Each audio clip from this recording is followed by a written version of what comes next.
Everyone, आपका स्वागत है मिस्टर कुमार क्लास चैनल पर। और आज इस चैनल पर मैं जो वीडियो अपलोड कर रहा हूँ ये KVS को लेकर है। और जैसा आप जानते हैं कि KVS के जो इंटरव्यू की डेट्स हैं वो आउट हो चुकी है, चाहे वो TGT हो या PGT हो। तो उन सभी के अंदर एक टॉपिक जो सबसे ज़्यादा इंपॉर्टेंट हमेशा से रहता है और वो अभी रिसेंटली बहुत ज़्यादा इंपॉर्टेंट है, वो टॉपिक जो है वो है ये नेशनल एजुकेशन पॉलिसी NEP। तो यहाँ पर हम देख सकते हैं कि नेशनल एजुकेशन पॉलिसी या राष्ट्रीय शिक्षा नीति 2023। लेकिन सबसे पहले जो कन्फ्यूज़न हमारे को क्लियर करना चाहिए वो ये है कि हम देखते हैं कि यहाँ लॉन्च डेट जो लिखी हुई है वो 29 जुलाई 2020 लिखी हुई है। तो आपको यहाँ पर ये क्लियर होना चाहिए कि ये जो थर्ड एडिशन हुआ है, इससे पहले भी अगर हम चलें तो देखेंगे कि numbers of editions of education policy कितनी बार इसमें चेंज हुआ है। तो 3 यहाँ पर ईयर आपको याद रखने हैं। पहला जो है वो 1968 है। अब आप 68 को उल्टा कर लेंगे तो ये 1986 बन जाएगा, ये सेकंड है। और थर्ड जो हमारा 2020 है। तो इसमें ये बात ध्यान रखने वाली है कि 2020 के अंदर तो ये एडिशन किया गया है, यानी थर्ड चेंज इसमें या अमेंडमेंट किया गया, लेकिन गवर्नमेंट के द्वारा इसको 2023 के अंदर जो है इसको अप्रूव कर दिया है। तो कहने का मतलब यही हुआ कि 2023 के अंदर ही इसको काउंट किया जाएगा कि अप्रूवल कब हुआ है और इसको लॉन्च कब किया है। तो दोनों ही डेट्स आपको अच्छे से याद रखनी है। तो इसलिए यहाँ पर लिखा हुआ है कि national education policy 2023 organise by, किसने ऑर्गेनाइज किया इसको? Ministry of education India. अब हम यहाँ देखें कि न्यू एजुकेशन पॉलिसी के अकॉर्डिंग यहाँ पर एक तो लिखा हुआ है motto of the policy and second is aim of the policy. Motto और एम में क्या डिफरेंस है? एम जो होता है वो अल्टीमेट टारगेट रहता है कि उसका टारगेट हमारे पास यहाँ लिखा हुआ है 100% यूथ एंड एडल्ट लिटरेसी, कि हम चाहते हैं कि इतनी ज़्यादा पॉलिसीज़ के बाद भी अभी तक 100% जो लिटरेसी रेट हमें अचीव नहीं हो पाई है। तो अब ये पर्पज़ रखा गया है, ये एम रखा गया है कि हमें बिल्कुल 100% यहाँ पर हमारे को जो लिटरेसी रेट है वो अचीव हो जाए। उसमें चाहे यूथ हो चाहे एडल्ट हो, सभी को ही एजुकेट करना है, ये हमारा एम है। मोटो जो है इस पॉलिसी का कि पर्पज़ क्या है? एजुकेट करना, एनकरेज करना, एनलाइटन करना। तो यहाँ पर EEE जो हमारा मोटो है क्या है? एजुकेट करना है सभी को, एनकरेज करना है एजुकेशन के लिए, एंड एनलाइटन करना है, सबको नॉलेज के साथ एनलाइटन करना है, जागृत करना है। तो ये हमारे पास ये मोटो भी है। इसके बाद जब देखें कि 4 पिलर्स ऑफ द पॉलिसी, इस पॉलिसी के 4 पिलर्स हैं, वो क्या क्या हैं? एक्सेस है कि सभी को जो एजुकेशन है, क्वालिटी वाली एजुकेशन एक्सेस हो पाए। इक्विटी, इक्विटी का मतलब यहाँ पर है कि बिना किसी डिस्क्रिमिनेशन के सभी को समान अवसर मिले एजुकेशन के लिए। फिर थर्ड पॉइंट देखते हैं क्वालिटी, सभी को क्वालिटी की एजुकेशन मिले, एटमॉस्फेयर मिले, इंफ्रास्ट्रक्चर मिले। फिर अकाउंटेबिलिटी, अकाउंटेबिलिटी का मतलब होता है जवाबदेही, कि एक टीचर्स की या एक सिस्टम की जवाबदेही बन जाती है कि किस तरह से सभी को प्रॉपर एजुकेशन मिल पाए।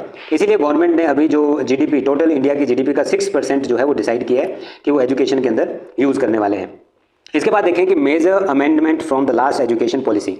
लास्ट एजुकेशन पॉलिसी में हम देखें कि यहाँ 10+2 स्ट्रक्चर था, उसको चेंज कर दिया है यहाँ पर 5+3+3+4 के साथ। तो ये क्या है, इसके ऊपर अपने इसके बाद नेक्स्ट पेज में डिस्कस करते हैं। और हम यहाँ पर नेक्स्ट पेज पर आ गए। यहाँ पर हम देख रहे हैं कि प्रीवियस एकेडमिक स्ट्रक्चर क्या था और अब new pedagogical and curricular structure क्या है। तो पुराना जो स्ट्रक्चर था उसके अकॉर्डिंग देखें कि यहाँ पर 5 ईयर्स तक तो बच्चा जो है वो घर पर ही रहता था, बिल्कुल भी कुछ नहीं सीख पाता था। और उसके बाद एज 6 to 16 तक, यानी 10th क्लास तक का उसका एक पीरियड है। और उसके बाद 16 और 18 की एज तक आपको +2 यानी 11 और 12th क्लास का टाइम है। तो बच्चा जो है 18 साल की उम्र तक यहाँ पर ये पहुँचता है। तो पूरा एक स्ट्रक्चर था।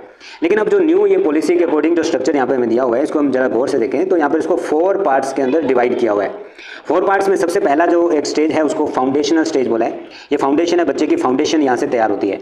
तो इसमें जो इसकी एज है वो 3 to 6 ही है, यानी बच्चा 2 साल के बाद 3rd ईयर से ही जो है किसी आंगनवाड़ी के अंदर या फिर किसी प्री स्कूल या बाल वाटिका या प्ले स्कूल के अंदर भेज दिया जाता है, जहाँ पर 3 साल वो गेम्स के थ्रू या अदर एक्टिविटीज़ के थ्रू जो है अपना एक फाउंडेशन तैयार करता है। और उसके बाद जो 3 इसमें हो गए, और उसके बाद के जो 2 साल है, जो 2 साल हैं वो यहाँ पर फर्स्ट और सेकंड स्टैंडर्ड के लिए यहाँ पर डिसाइड है, जिसकी उम्र 6 to 8 रहेगी। तो आपको ध्यान रखना है कि इसके ऊपर क्वेश्चंस बनते हैं। तो पहला फाउंडेशन स्टेज के बारे में पूछ सकते हैं कि इसमें कौन कौन सी 2 स्टेजेस हैं, उनकी उम्र क्या है, एज क्या है, स्टैंडर्ड क्या है।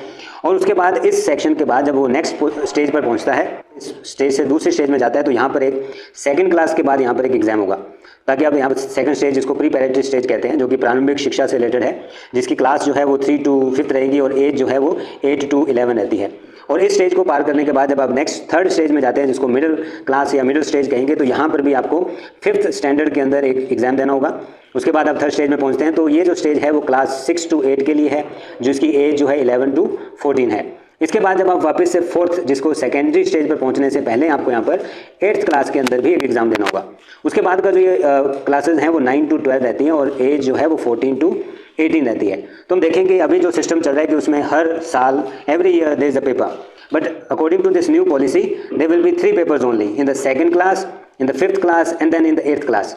सो 2nd क्लास में होगा, फिर यहाँ पर 5th क्लास और यहाँ पर 8th क्लास। तो 3 ही एग्जाम्स होने वाले हैं, इसके अलावा यहाँ पर कोई एग्जाम नहीं होंगे, और 12th के बाद तो यहाँ पर एग्जाम होना ही है। तो इस तरह से ये न्यू एजुकेशन पॉलिसी यहाँ पर हमारे लिए बनी है। इसके अलावा हम देखें कि इसमें जो फोकस किया गया है वो सारा फोकस जो आपकी कॉग्निटिव एजुकेशन के ऊपर दिया हुआ है, संज्ञानात्मक जो डेवलपमेंट है उसके ऊपर पूरा फोकस इस एजुकेशन पॉलिसी में रखा गया है। तो यहाँ पर हम देखेंगे कि न्यू एजुकेशन पॉलिसी 2020 के अकॉर्डिंग जो एक सारा सिस्टम चेंज कर दिया, लेकिन फिर जो एग्ज़ाम की जो क्वालिटी रहेगी वो किसके ऊपर बेस्ड रहेगी। तो इसके लिए जो एक स्टैंडर्ड रखा गया है कि बोर्ड एग्जाम का पैटर्न किस तरह से होगा, उसको जो बॉडी देखने वाली है उसका नाम जो है, उसका बॉडी का नेम है परख। तो परख ये नेम है, इसकी फुल फॉर्म जब देखेंगे तो परख P4 यहाँ पर इसका मतलब है परफॉर्मेंस। इसके बाद A फॉर असेसमेंट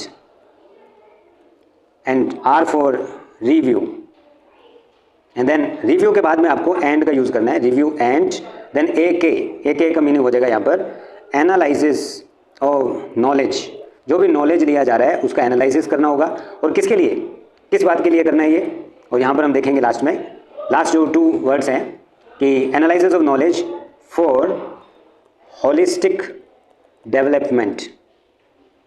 तो यहाँ पर हम देखेंगे होलिस्टिक, ये भी एनालिसिस जो भी होगा नॉलेज का, चाहे परफॉर्मेंस होगी, असेसमेंट होगा, उसके बाद उसका रिव्यू करना है और उसके बाद नॉलेज का एनालिसिस करना है। किसके लिए, पर्पस क्या है इन सब का, होलिस्टिक डेवलपमेंट।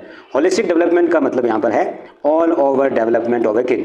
तो इसका मेन पर्पस जहाँ तक जो समझा आया है कि NEP नेशनल एजुकेशन पॉलिसी जो है, इसका पर्पस एक ही है कि जो बच्चा है 100% जो है नॉलेज को गेन करे और बिल्कुल एजुकेटेड माइंड जो है वो बन जाए। तो इसलिए होलिस्टिक डेवलपमेंट की यहाँ पर बात आती है। तो आपको ये होलिस्टिक वर्ड भी अच्छे से याद कर लेना है, और जरूर इसके ऊपर 2 या 3 क्वेश्चंस तो आपसे जरूर इंटरव्यू के अंदर पूछे ही जाएंगे। उम्मीद करता हूँ कि आपको अच्छा लगा हो। अगर आपने अभी तक इस चैनल को सब्सक्राइब नहीं किया है तो मिस्टर कुमावस क्लास चैनल को सब्सक्राइब कर लें। Thank you.